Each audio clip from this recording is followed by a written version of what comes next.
Beliau di sini mengatakan, yang tidak mengerti tentang 6 hal jelas ini siapa? Orang pinter, orang cerdas, padahal penjelasannya orang awam aja bisa ngerti. Menandakan kepada kita, memang hidayah itu tidak selalu berbanding lurus dengan kepintaran seseorang. Gak mesti kalau orang pinter itu pasti dapat hidayah. Gak mesti orang pinter itu bisa ngelihat Al-Quran dan Sunnah. Gak mesti seseorang yang memiliki gelar yang banyak mendapatkan hidayah. Tidak. Dan kita buktikan sendiri, mungkin kita bagian dari mereka, orang-orang yang tidak memiliki gelar yang banyak, tapi kita mengikuti apa yang Allah dan Rasul katakan. Sedangkan di sebelah sana, di bagian yang lain, ada orang gelarnya banyak, tidak mau mengikuti Al-Quran dan Sunnah. Ya, makanya subhanallah, kalau kita bicara tentang hidayah, ya jamaah rahimakumullah, itu fadl mahad minallahi subhanahu wa ta'ala. Karunia, murni karunia dari Allah subhanahu wa ta'ala. Hidayah tuh murni karunia dari Allah Subhanahu wa taala. Kita bisa belajar kayak gini, ini murni karunia dari Allah Subhanahu wa taala. Rahmat dari Allah Subhanahu wa taala. Sekarang kalau mau dipikir jamaah rahimakumullah, pamannya Rasul alaihi salatu wasallam, Abu Talib, bayangin Abu Talib, pamannya Rasul sallallahu alaihi wasallam.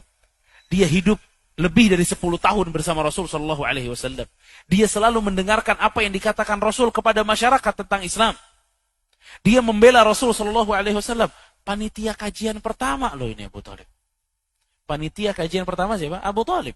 Abu Talib yang bilang kepada Nabi sallallahu alaihi wasallam, "Kamu dakwah, saya pasang badan." Ini panitia kajian pertama, cuma yang gagal. Ada panitia kajian pertama juga yang berhasil. Siapa? Khadijah radhiyallahu anha. Dia yang menyokong dakwahnya Nabi sallallahu alaihi wasallam. Bayangin ya.